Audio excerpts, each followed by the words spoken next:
So welcome back to the Elevate Your Best podcast. My name is Michael Dankloss. And I'm Ren Martins.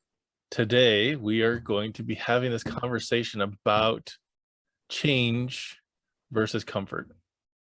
And why is there this distance between those two ideas?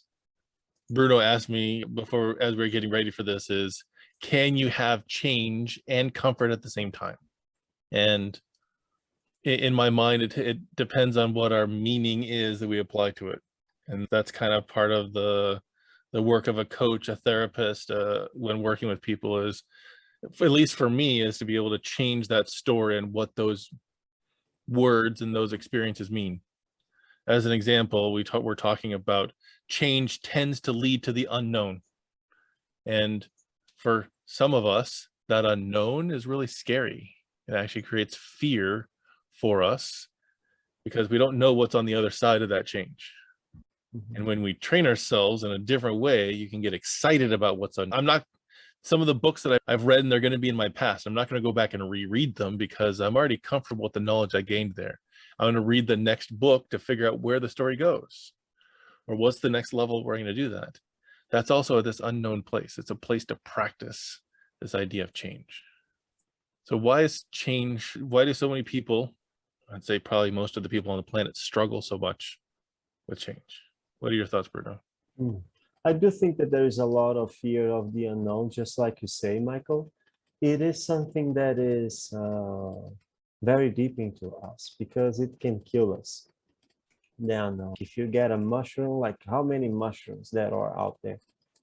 And many of them are like poisonous. If you eat a mushroom and it's good and it's okay, I like it, and then you just go into the next mushroom and you grab it and you eat it, you would die. So that's a trait that we develop.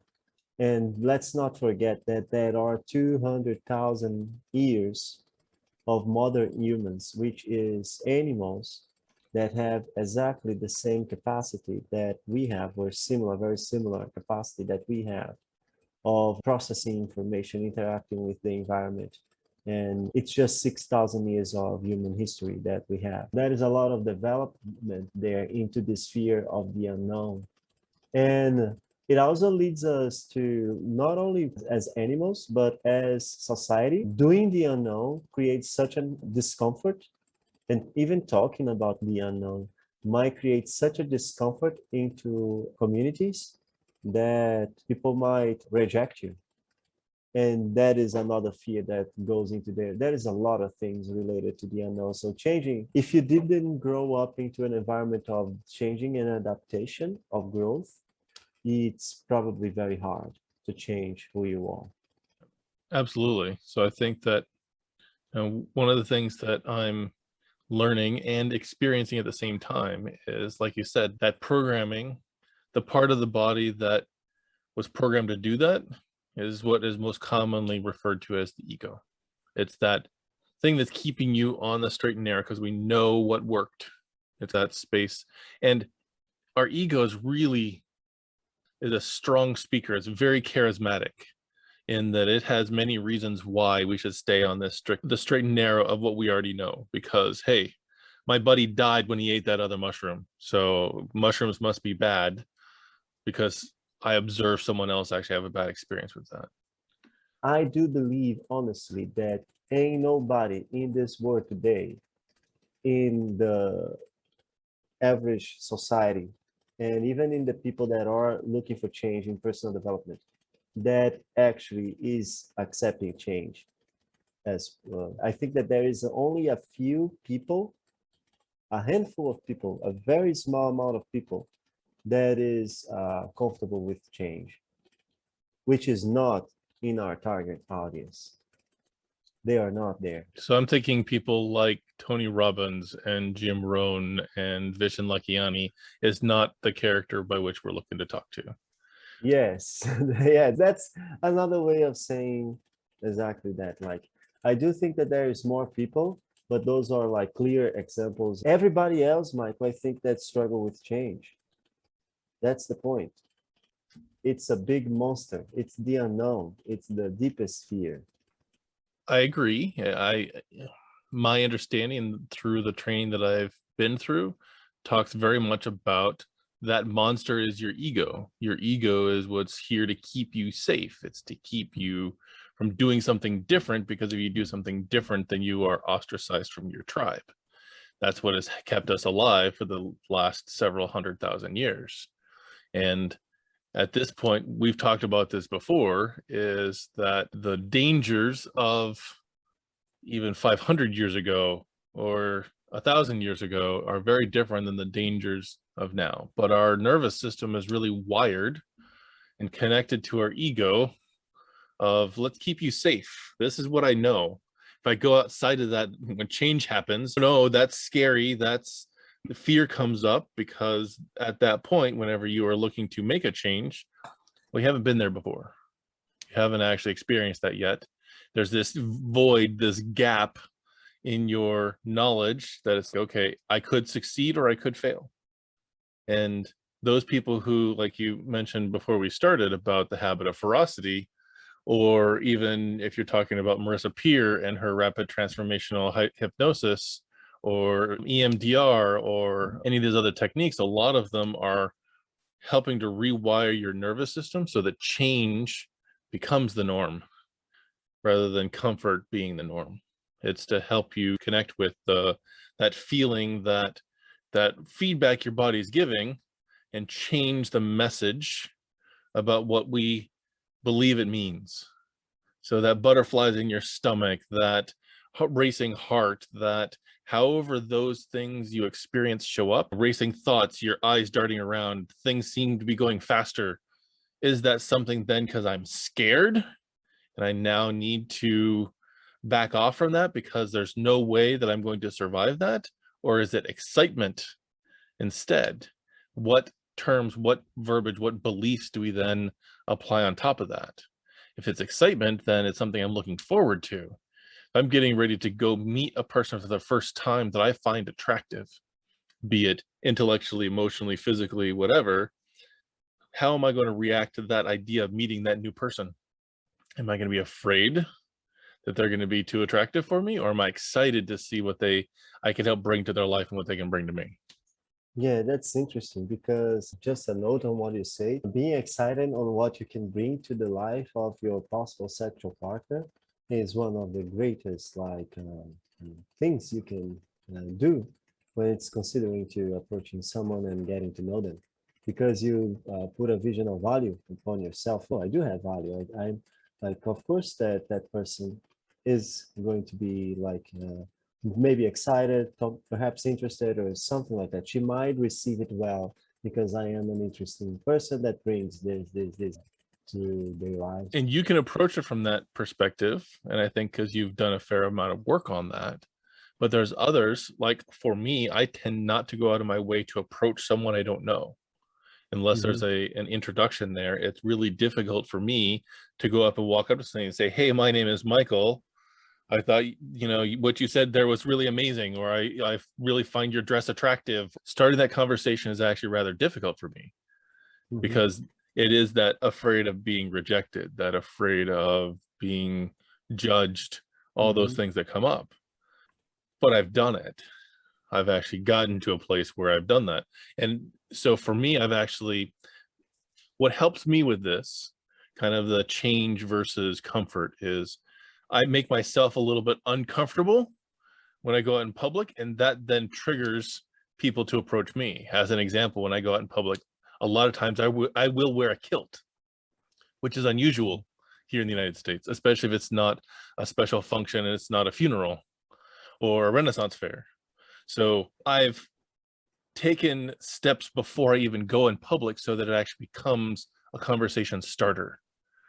And it's amazing how that actually just triggers things. Already I'm tall, so I stand out in that way, but I've seen this at conferences, I've seen it at the gas station, I've seen it in restaurants where when there's a novelty, it's already a change in the energy.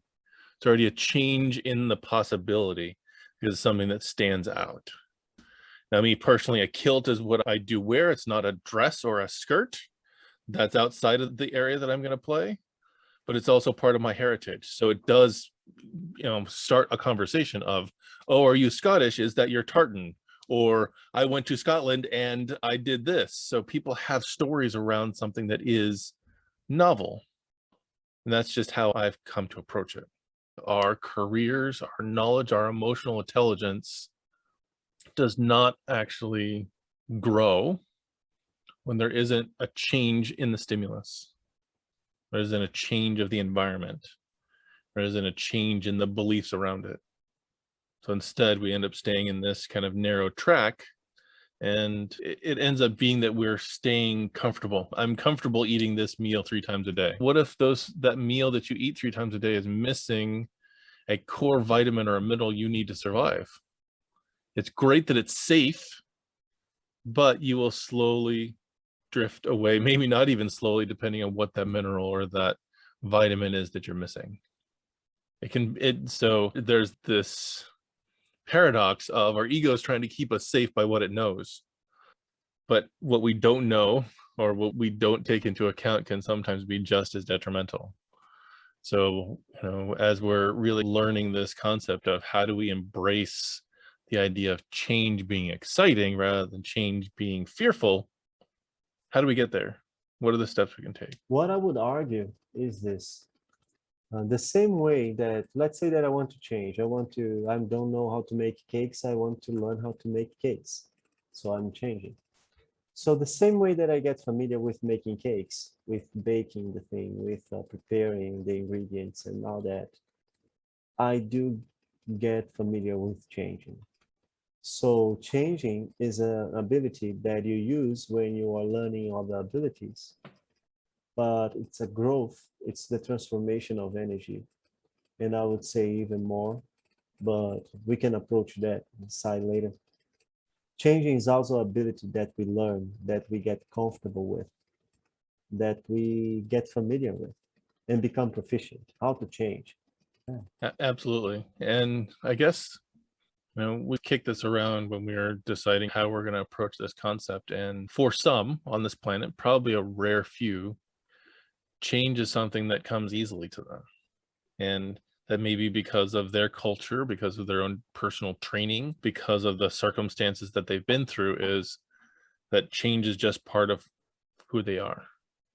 And it's in that process, though, it's learning. This is where I want to go with this, is like, as an example, change for change's sake isn't healthy either. If I were to change the language that I speak every week, who am I going to be able to talk to?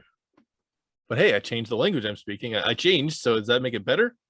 So even change by itself, the idea of change in a vacuum, isn't necessarily beneficial to us. And that's really the approach that I'm looking at. It's the quote that I remember the most is that a rocking horse is moving a lot. Awesome. It's changing a lot. It's changing its direction, but you're not going anywhere. So with each of these things that we talk about on our podcast, there's layers of depth that we're looking to embrace in this. And what are the downsides of not changing, though? What are the downsides of changing? And we should look at both and compare and contrast those things.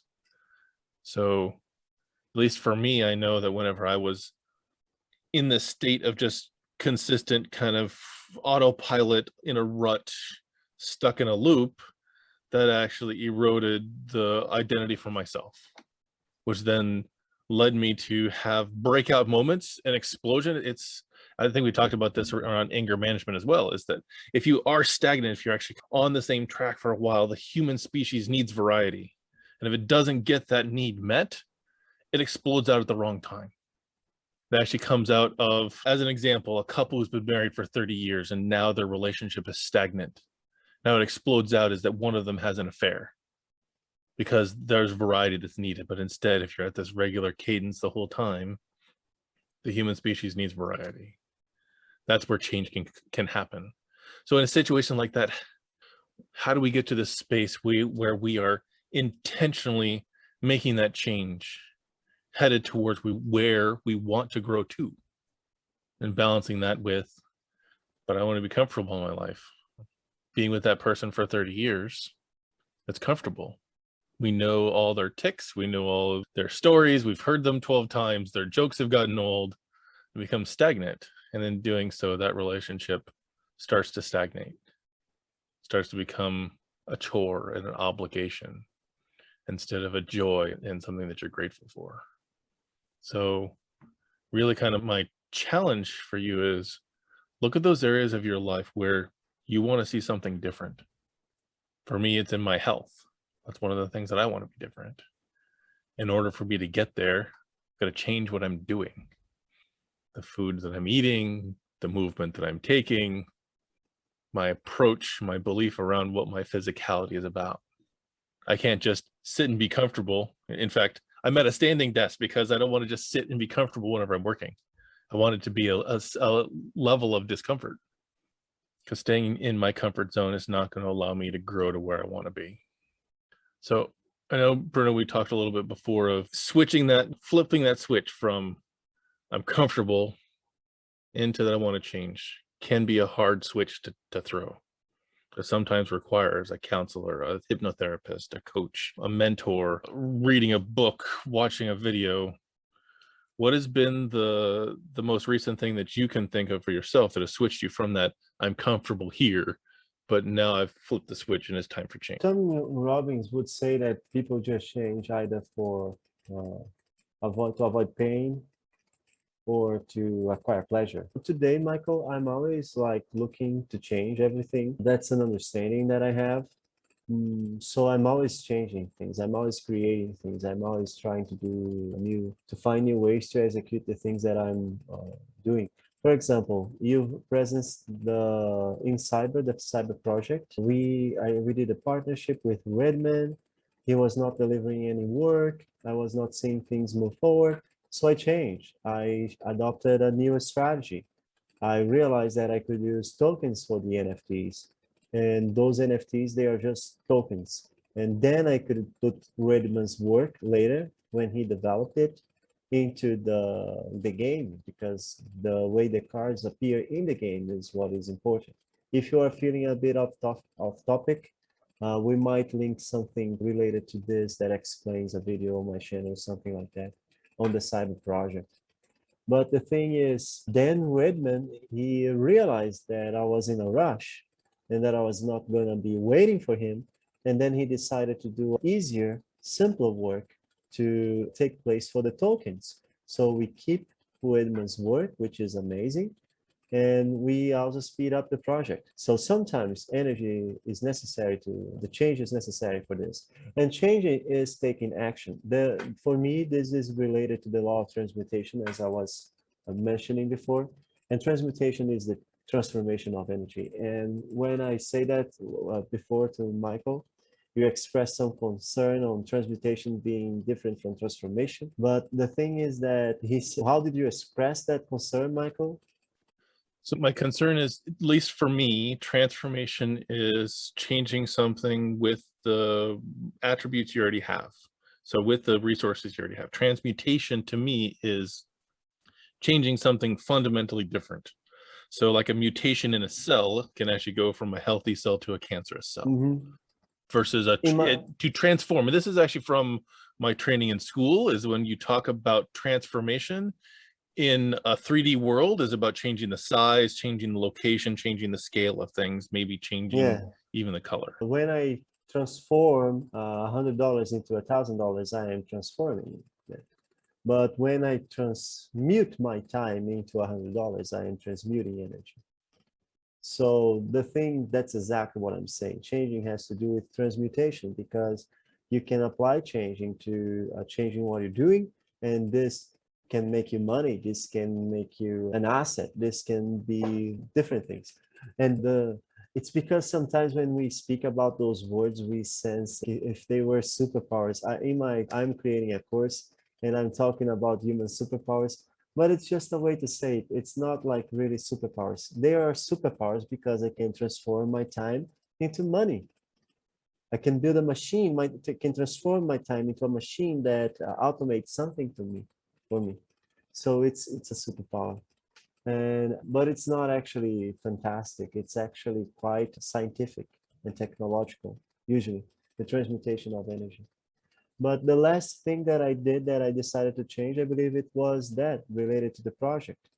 But why is it so difficult? And I think that the reason why it's so difficult, it's exactly because of that which we mentioned before. I don't know if it was off topic, off camera or on the camera, which is that, oh, changing is an ability that we need to learn. And most people, they haven't had the opportunity to learn how to change because it requires a lot of things, Michael. It requires exercising all the human superpowers. Consciousness requires imagination. If you don't have imagination, you don't have a vision. If you don't have a vision, to what will you change? You will fall into that trap that you were mentioning. You are changing without a purpose. Then what does guarantee that's going to be a positive change if you don't have data, things to base on that? So imagination is required. Communication is sometimes required into change as well. Mindfulness, a lot of things are required. And it's interesting you bring all this stuff up because I think that, at least in my opinion, that us at 2, 3, 4, and 5 years old, we're changing all the time. Heck, the Exactly. size of your clothes that you wear, we as human beings generally double in size, what, every 5 years in early development. It actually is a logarithmic scale, but that change is happening all the time. But I think that you've mentioned this a lot of times, is we get conditioned so that change is bad. When you are different than your peers, when you're different than your community, when you're different than your family, that ends up having a stigma attached to it. And this is one of the things that I know we also talked about, is that stepping out into that, or even stepping into the identity of who you are, can be really challenging because of all the social norms that you would potentially be breaking. That you are going to be different, you're going to change how other people perceive you. And at least for me, one of the ways that we can start that shift is we don't actually jump on a bike and start writing right away. That's a change that is too difficult for us as an animal species to do. We start with something with props that allow us to get up to that level. So that's a way for us to actually work with change. So as an example, even you and I actually working together comes from it being a prop. Is I didn't know how to do these things like marketing and branding and a podcast and things like that. And I asked for help from someone who actually has more experience. That's one prop. Something much simpler is I generally have this fear of being judged or being felt less than or feeling stupid if I approach somebody and actually start a conversation with them. So the prop that I use for that instead is I wear a kilt, which is a conversation starter. It's something that people can't help themselves but actually make a comment about it. So it actually starts a conversation before things even get, beyond that. In fact, we went to a Renaissance fair this past weekend, and I was wearing my outfit for the Renaissance fair, which is completely different than norm. It's the prop at the extreme, in essence. And on the way to the fair, we stopped at a gas station that had 3 different people talking to me that had no idea who they were. Just started a conversation. And in doing so, I was able to share my experience of why I wore that, my heritage around it, and I've actually made a connection with someone, and I'm going to stand out the next time that they see me. I've had people ask me when they've seen me for the second time of, oh, you're not wearing the kilt today. Do you wear that all the time? And it has me stand out a little bit. So that, yes, there's a little bit of pride in the fact that I'm doing that, but it is a prop at some point, with the intention that it's actually training me that I don't need that in order to approach somebody and have a conversation. Because I've actually practiced the confidence to actually have that conversation with a stranger who's willing to talk. Yeah, and later your brain will not know that if you are wearing a kilt or not. He will just feel comfortable talking with strangers. And it's interesting. The thing about the kilt is when you signal for the person, that is a loud signal. For you, it's something that you easily can get comfortable with. But for that person, the other person, that's a loud signal. That shows that you are comfortable with something that for them would be discomfortable. So that will show confidence on you. And this confidence that it shows on you actually it spills into them, that they can feel safe and they can approach you. Oh, if that person feels comfortable to be wearing a kilt, they don't make this jump, like it's a jump they make. But I feel like, oh, if that person is comfortable enough to use a kilt like that, or something like this out here in public, oh, it must be something that it's safe to approach. It's feel comfortable. Like you will, it's like the possibility of you rejecting them is less. That's exactly it. Because you feel comfortable with uncomfortable situations. If they approach you, the possibility of you rejecting them is less. So therefore, more people feel safe to approach you. Absolutely. Now, what's funny about that whole story is that then we went to the Renaissance Fair, and I was not the only person that stood out wearing a kilt. And yet people are still having that conversation because it's still just different enough that people are willing to strike up a conversation. Maybe because it is a Renaissance Fair, that it is just the environment where people tend to be a little bit more open-minded and embracing people from all different walks of life. Doesn't matter your gender identity, what clothes you're wearing, what color your hair is, what jewelry you have on, you're welcome here. But one of my goals is to bring that feeling, that experience of a Renaissance Fair into the world. That's one of the main reasons that I actually wear a kilt, because that idea of accepting you where you're at and be willing to challenge you to go to the next level at the same time, and having both be okay, is part of my mission and why I do that. That's why I own 6 different kilts and I wear them on a regular basis, to bring that sense of, I'm not going to judge you, just look at me, out into the world. So that's how I've embraced change for me. And I make that choice intentionally. If I'm going into a meeting that I know that I may not be as confident in, that will be part of my alter ego, is that I put a kilt on. The Scotsman and being willing to go into battle by tearing your kilt off and running into battle naked, that's the alter ego that kind of comes with that prop. And once again, it's a prop until I don't need it anymore, until I can take those training wheels off and go riding without it. So today I'm kiltless, because I'm at a point now, at least in our podcast, where I don't need that prop to get my energy up. I'm willing to share my journey and hopefully challenge others to take those intentional steps into their journey, so they don't end up in a rut. So they don't end up repeating the same loop over and over in a job that they hate, or a relationship that's not serving them, or in a health plan, a nutrition plan that's actually heading them in the wrong direction.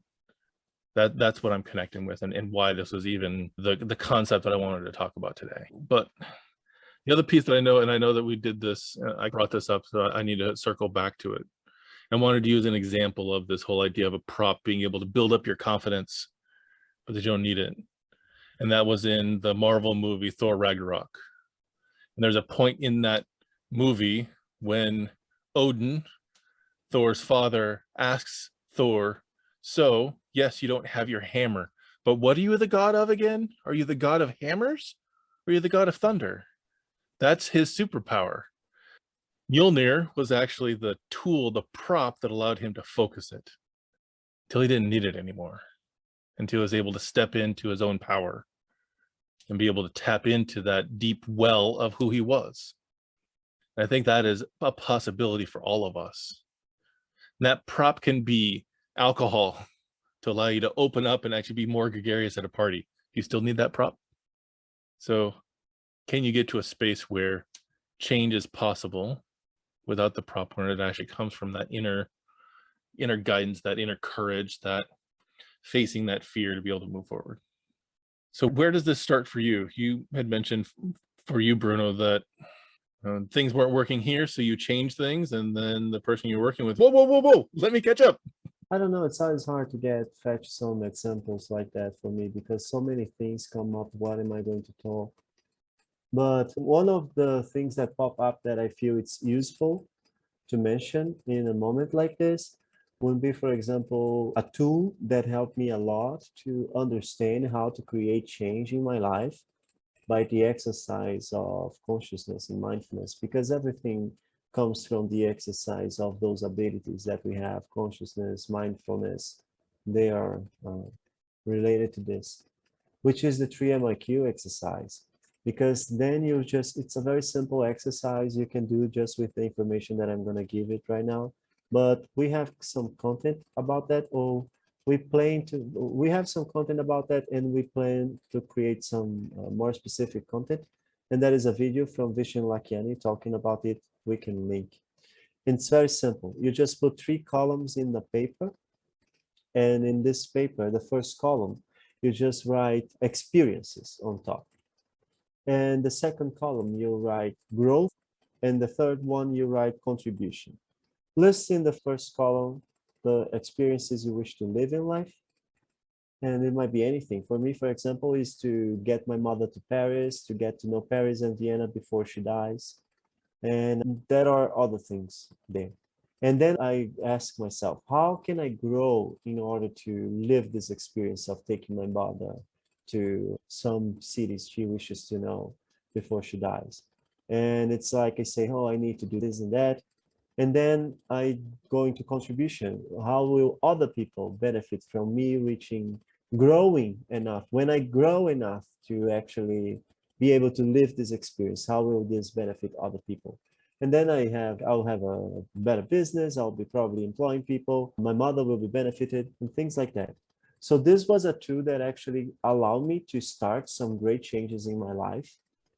Because before I just didn't knew what to do. The fear of the unknown, it's not only because it's not safe, it's not only because might be unacceptable, it is always because we don't know what to do next in order to produce the results that we want. So we just feel lost. What do I do next? So many options. I don't know what gives me the result that I want. There's also that other piece too of not even just what the next step is, but also that this idea of that mountain is too tall to climb, that there's no way I can get there from here.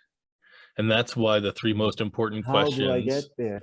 It's the whole path. And when you're trying to consume the whole path at once, it can be very overwhelming. And that's why the 3 most important questions as a exercise is really important, because then you're writing down what it is that you want to experience, what growth you need to do in order to get it, and then how that's going to contribute to the community, the people in your life, and the world. And it's really important because this idea, we dream, we can visualize, we have these thoughts that come up, and unfortunately, when we don't really write it down, when we don't put it concrete on paper, we start thinking, that's just something in my head. That's just a dream that I have, and there's no way that'll ever happen. And it's why, one of the main reasons why I became a life coach, why I call myself a life vision outfitter, is help you figure out what path you want to take, and then ensure that you have the resources in order to take those steps in order to get there. That's why the career that I'm choosing to move into is coaching, because I like to support people in creating that greater version of themselves, discovering deeper who they truly are, rather than all these layers of society and conditioning on top. So once we actually name it, once we can actually define what it is, it's so much easier then to then break that down into the pieces, and then take on that first piece at the bottom that's then going to stack to the next piece, that's going to stack to the next piece, and then it's going to get us to that end result that we're aiming for. So getting to that space, though, where you're willing to write it down, sometimes does take making some choices, and not just choices because I'm making a choice, like we said, change for change's sake, but actually what you're inspired to do, because you can actually get that first idea of, well, this is an experience I want to have. And even in the lifebook process, it's not just about what you want, but what do you want? It's also, what are your beliefs surrounding that idea? And then you start working on strategy and really working on making those pieces, all those pieces work. And this is where finding someone who can help guide you through that process is really important, and making it really work for you. Because I know for me that I've seen my life grow faster when I'm living intentionally like this, rather than being in a rut. I've actually am making intentional choices rather than being adrift, as you like to talk about. I really like that analogy that you had mentioned before of you're sitting on the raft and you're going to go wherever the current takes you. When you're living intentionally, you're deciding to paddle in a direction or put up a sail to actually take you in a different direction so you can get to where you want to go. So I really like, Bruda, how you mentioned exercising consciousness, intentionality. Both of those things really resonate with me. Is whenever I'm not doing that is whenever I'm falling down, is when I'm falling apart. And whenever I'm actually taking action in order to go there, even though I may not be the perfect action, at least it's the idea of I want to head that direction and I need to start taking a step in that direction. Look first and then take a step in that direction to know if I need to step or if I need to jump. And here is the thing, I remember. You spoke, Michael, about looking the path ahead, looking at the top of the mountain and feeling unsure. Of course it is unsure. If there is a fog, there is a force. When I've been into the woods here, I've never been into the woods. I've been just recently, like 30 something years. And I felt so interesting, the fact that you can't see too far. It's you just see what is immediately around you. And imagine that into the jungle. And then comes the jaguar. You don't see. Even in the city, I saw a video one of these days that the mountain lion, he was going to the city and people were passing by and he would wait behind something and then the person would pass and he would go and people would just not see the thing. But yeah, there is unknown things there. But when you exercise consciousness, like when Michael say with the 3MIQ exercise, with the life book entire program, because the life book is not an exercise. The 3MIQ is just a quick exercise. You can do it in a day. The life book program takes entire journey for you to complete, because you are actually considering your entire life vision in 12 categories of your life, of our lives. But this exercise of consciousness, of mindfulness, what is the difference between consciousness and mindfulness for me? Consciousness has to do with outside, and mindfulness has to do with the inside. So when you are exercising your consciousness about you and what is inside, it's mindfulness. And when it's outside of you, it's consciousness. And then transmutation is when you make changes inside of you. So mindfulness, exercising mindfulness allows you to cause transcendency. Transcendency is when you change things inside of you. And exercising consciousness and imagination, your vision and things like that, you exercise transmutation, which is changing things around you. So when you think about the path, what is the peak that I want to go, and you start visualizing that, you are mapping the terrain and you are becoming more familiar. And of course, some of your assumptions, they will not be so accurate. Some of our assumptions, they will not be so accurate because we don't have experience. But the more experience we have, the more information we have to make smart, oriented guesses. So we tend to, in our imagination, the more experience and more familiarity we have with the topic, we tend to better be able to shape it into reality. And I don't know exactly what sparked that thing, but exercising those abilities and exercising change is something that we all can do, and it's a matter of becoming more familiar with all these processes. Like I said before, changing is an ability that you exercise. Absolutely. And changing requires action. Yes, because it requires energy, and action is energy. Energy being used. Yes, absolutely. Comfort and some of our ideas on how it can be a powerful transmutation or a transformation in your life. We would really like some feedback. If this subject actually resonates with you and you want us to go a little bit deeper in it, please let us know. You can actually leave that in a comment here. If you really enjoyed what you're actually hearing here, please hit the like button. Let other people know that this is actually an enjoyable experience, and they may want to come and check it out. And if you want to hear more about some of the stuff that we're doing in this podcast and some of the other projects that we're working on, please hit subscribe. And then we will actually be able to notify you of whenever our new stuff comes out. We thank you very much for your participation in this. My name is Michael Dankloss of Elevate Your Best. And I'm Bruno Martins, and thank you for watching us, guys. Bye-bye.